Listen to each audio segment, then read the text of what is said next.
पुजारी अभी भी मुखिया के घर पर ही मौजूद था। जब निशिर मोलो की आवाज आना बंद हो गई तो सभी लोग एक एक करके घर से बाहर निकले। मुखिया और ठकुराइन भी पुजारी के साथ घर से बाहर निकल आए। मुखिया जी, अब हमें तांत्रिक बाबा को खबर कर देनी चाहिए। हाँ पुजारी जी, लेकिन पहले पता तो चले कि निशिर मोलो ने किसी को अपना शिकार बनाया है या फिर वो ऐसे ही चले गए। इस तरह राजमहल में इशिता, मेघना और अनुज तीनों उस दरवाजे की तरफ हैरानी से देख रहे थे जो अभी खुला था। उसके अंदर से काला लबादा पहने कोई बाहर निकला जिसके हाथ में एक अजीब सा दिखने वाला गुड्डा था। कौन? वो कुछ और बोला नहीं और लंबी लंबी भयानक सांसें लेने लगा।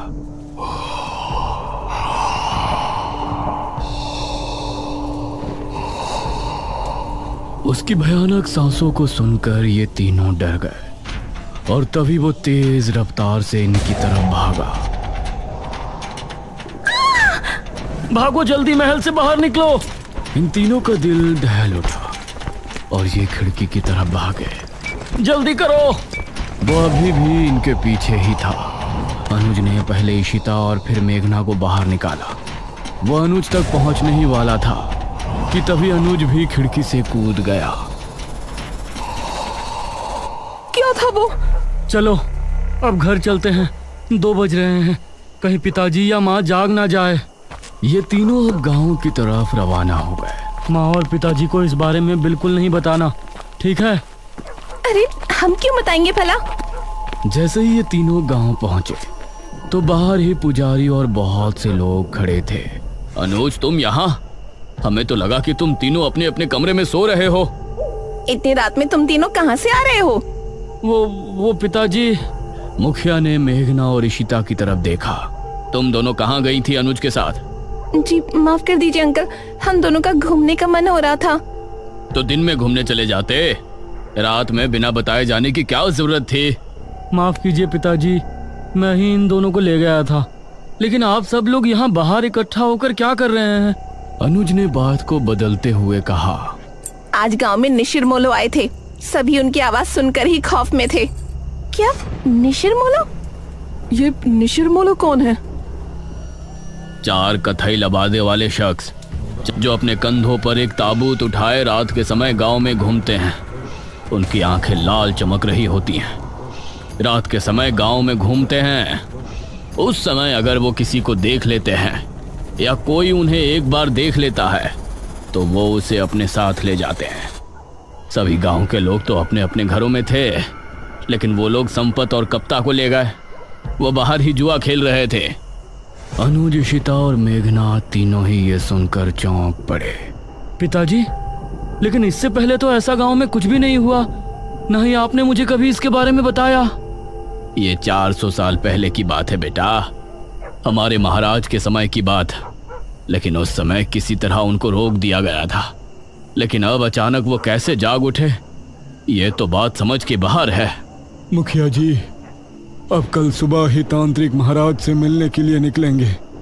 फिलहाल सभी लोग अपने अपने घरों को जाएं और निशिर मोलो से सावधान रहें। ये सुनकर सभी गांव के लोग अपने अपने घरों को चले गए, लेकिन अब सभी के दिल में अजीब सा डर बैठ गया था। इशिता और मेघना भी अपने कमरे में पहुंची। ये तो बहुत बड़ी गड़बड़ हो गई। हम लोग तो यहाँ पर मृत्युंजय अमृत के लिए आए थे और यहाँ तो राजमहल निशिर मोलो पता नहीं क्या क्या सुनने में आ रहा है। ये लोग अब हमें मृत्युंजय अमृत तक लेकर भी जाएंगे या नहीं?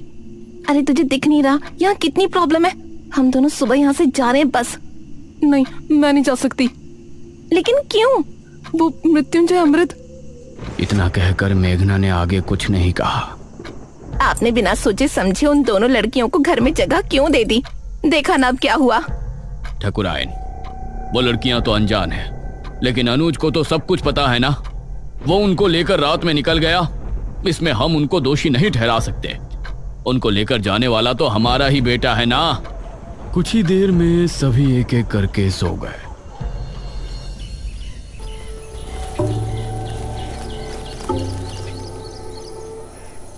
सुबह ठकुराइन ने दरवाजे पर दस्तक दी। दोनों उठ जाओ, सुबह हो गई है। ठाकुरायन ने बहुत ही रूडली बोला।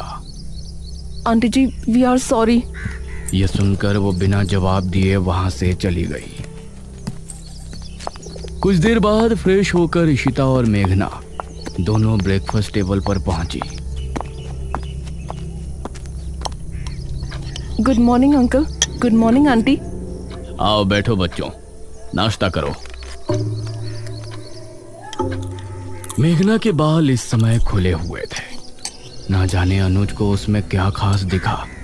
उसने उसे स्माइल की और एक टक उसे देखने लगी। इस पर मेघना ने उसे हैरानी से देखा, फिर उधर उधर देखकर नाश्ता करने लगी। अनुज, आज तुम खेतों पर जाओगे, समझ गए? माँ, मैं खेतों पर जाकर क्या करूँगा? पिताजी, क्या हो गया है माँ को? मुझे कुछ नहीं हुआ है। तुम आज खेतों पर जा रहे हो, बस जा रहे हो। तभी इशिता बोली। अनुज, तुम हमको भी खेत घुमा लाओगे? ये सुनकर ठाकुरायन इशिता और मेघना की तरफ गुस्से से देखने लगी। तभी अनुज भी खुश होते हुए बोला, हाँ ठीक है, मेघना को भी हमारे खेत काफी पसंद आएंगे। हाँ बेटा, क्यों नहीं, लेकिन एक बात ध्यान रखना, तीनों साथ रहना और शाम होने से पहले घर लौट आना। तब तक तांत्रिक महाराज भी आ ही जाएंगे। नाश्ते के बाद इशिता और मेघना अनुज के साथ घर से निकली।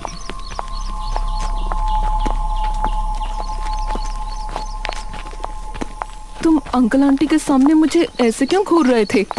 तुम सच में शहर से ही हो ना? क्यों, कोई शक है? शहर की लड़की होती तो अब तक समझ जाती कि मैं उस पर लाइन मार रहा हूँ। वो मतलब स्लिप हो रहा हूँ। अनुज, उसे ऐसे मजाक बिल्कुल पसंद नहीं। ओह अच्छा। अच्छा ठीक है, सॉरी, लेकिन वो मजाक नहीं था। ये सुनकर मेघना भी हल्के से मुस्कुरा दी। ये लोग अब घने जंगल में पहुंच चुके थे। वैसे अनुज, यहाँ आने से पहले हमने कुछ सुना था। क्या सुना था? यही ना कि हमारे गांव के लोग एक नंबर के बेवकूफ है। अरे नहीं, किसी मृत्युंजय अमृत के बारे में कहा जाता है कि उसको पीने से बड़े से बड़ा रोग दूर हो जाता है। ये सुनकर अनुज ने इशिता और मेघना दोनों को घूर कर देखा। तो तुम लोग यहाँ मृत्युंजय अमृत की तलाश में आई हो? नहीं, वैसे वो झूठ नहीं तो सीधा बोलना था ना। बेकार में राजमहल जाकर मुझे भी माँ से डांट पड़वा दी।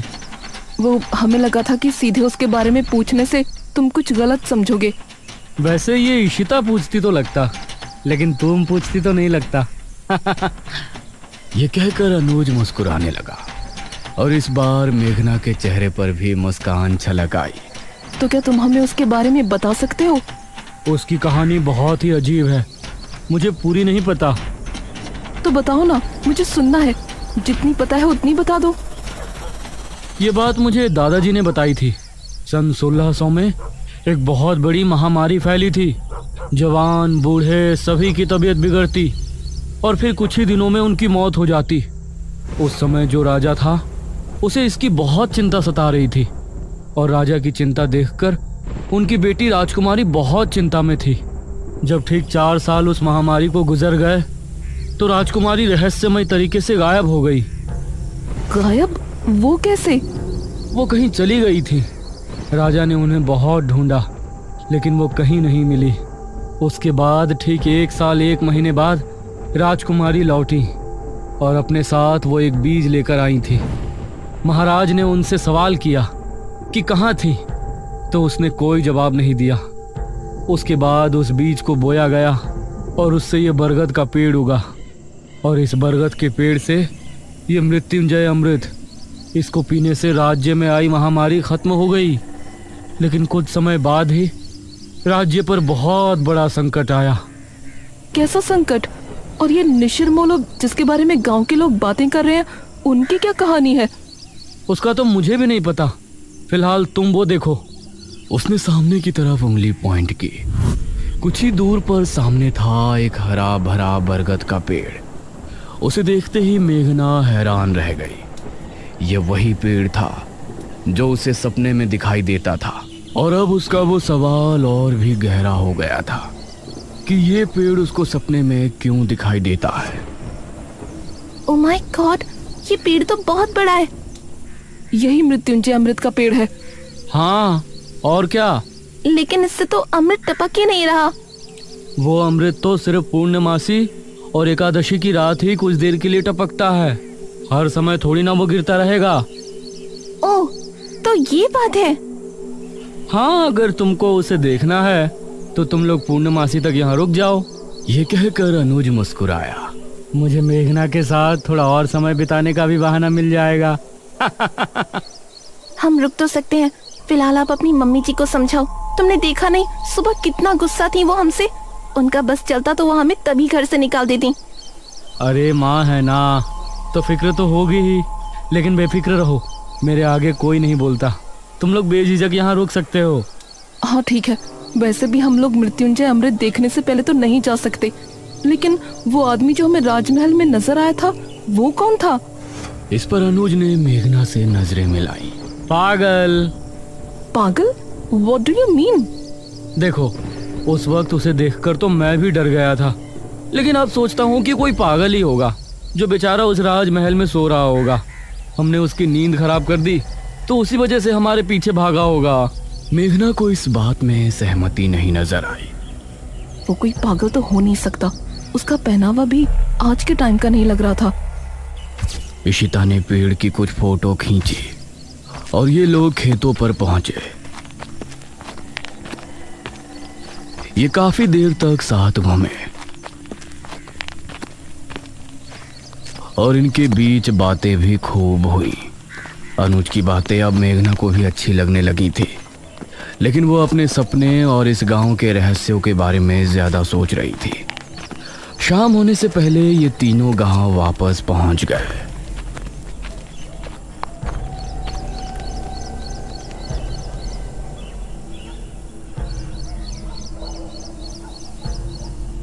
रात होने वाली है। पुजारी जी अभी तक तांत्रिक महाराज को लेकर नहीं आए। बहुत चिंताजनक बात है। मुखिया, ठाकुराइन और गांव के बहुत से लोग चौक पर इकट्ठे थे। तभी पुजारी अपने साथ एक तांत्रिक को लेकर वहां पहुंचा।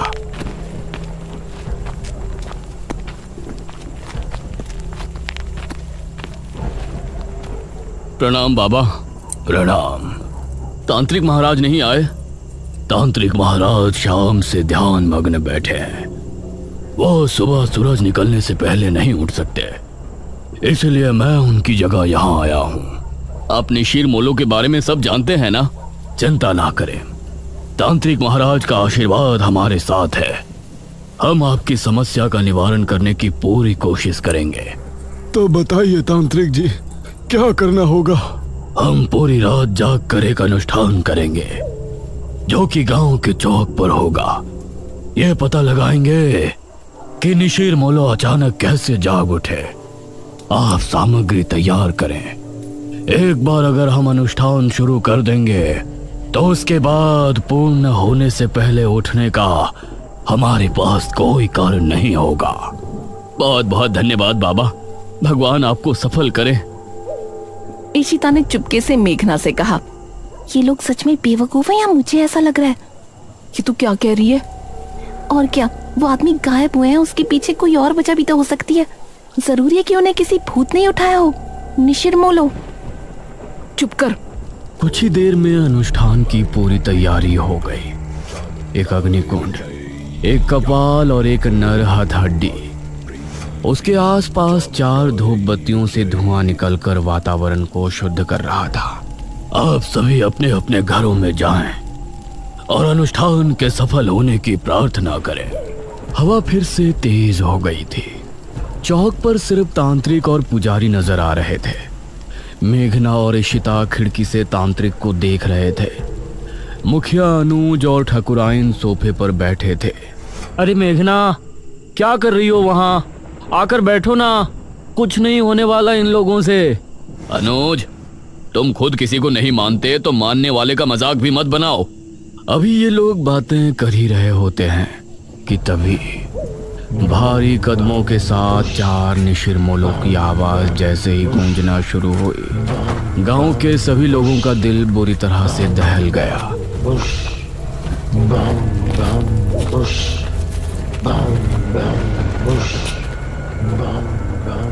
अरे ये आवाज! ये सुनकर मुखिया भी बुरी तरह से डर गया। जल्दी से सभी खिड़की दरवाजे बंद कर दो, कोई बाहर नहीं झांकेगा। उसे इस तरह से डरा हुआ देखकर इशिता और मेघना भी हैरान रह गए।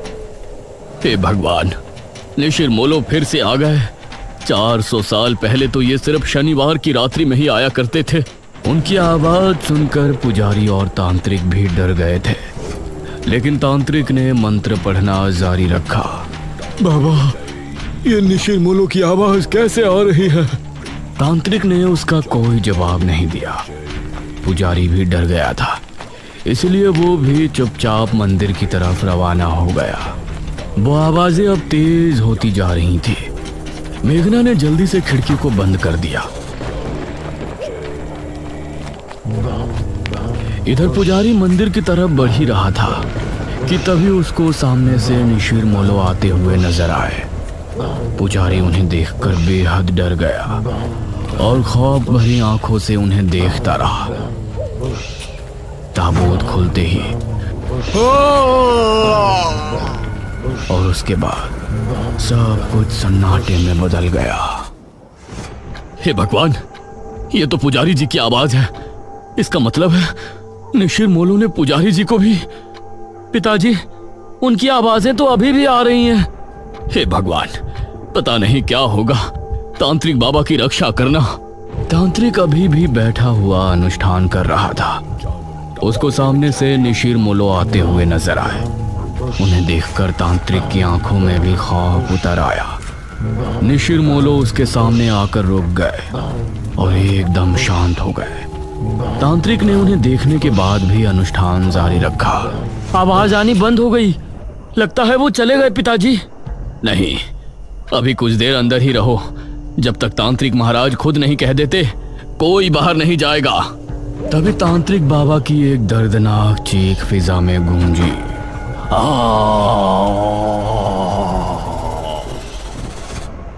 हे भगवान, ये तो तांत्रिक बाबा की आवाज है। धीरे धीरे आवाजें हल्की होती चली गईं और फिर पूरी तरह से शांति छा गई। चलो, सब जल्दी से बाहर चलो। अब मुखिया और सभी गांव के लोग अपने घरों से निकलकर चौक पर पहुंचे। वहां उन्होंने देखा कि तांत्रिक बाबा किसी मिट्टी के पुतले के जैसे जमे बैठे हैं। उनकी आंखें और मुंह पूरी तरह से फटा हुआ है। तांत्रिक बाबा! अगले ही पल उनका शरीर धीरे धीरे गायब हो गया। ये भयानक मंजर देखकर सभी के डर के मारे चीख निकल गई। निशिर मोलो पुजारी जी को ले गए और तांत्रिक बाबा का अंत कर दिया। इसका मतलब वो सिर्फ ये अनुष्ठान रोकने आए थे। पिताजी, अब निशिर मोलो से हमें कौन बचाएगा? अब तो तांत्रिक महाराज को ही आना होगा, वही कुछ कर सकते हैं। इशिता और मेघना तांत्रिक की मौत देखकर बहुत डर गई थी। दूसरी तरफ गुफा में बैठे बड़े तांत्रिक ने अचानक से अपनी आंखें खोली। उनके चेहरे पर चिंता की लकीरें साफ नजर आ रही थी। निशिर मोलो का ये रूप, उसने हमारे शिष्य का भी अंत कर दिया। अब हमें खुद वहां जाना होगा, वरना प्रलय आ जाएगा। उस रात जब मेघना सो रही थी तो उसे एक सपना आया। वो एक राजकुमारी वाली वेशभूषा में एक सुनसान जंगली इलाके में घूम रही है। दूर दूर तक कोई नजर नहीं आ रहा है। तभी कोई पीछे से उसके कंधे पर हाथ रखता है। हाँ? मेघना चौंकते हुए पीछे मुड़कर देखती है और उसके मुंह से चीख निकल जाती है। उसे देखकर वो चीखती हुई नींद से जाग उठती है। अरे मेघना, क्या हुआ? मृत्युंजय अमृत क्या है ये तो हमने जान लिया, लेकिन निशिर मोलो कौन है और मेघना का इन सब से क्या संबंध है? वो कौन सा खौफनाक रहस्य है जिसकी वजह से गांव के लोग पहले भी खौफ में थे और आज भी है? इन सभी सवालों के जवाब जानने के लिए हमारे साथ बने रहिए निशिर मोलो के तीसरे भाग में।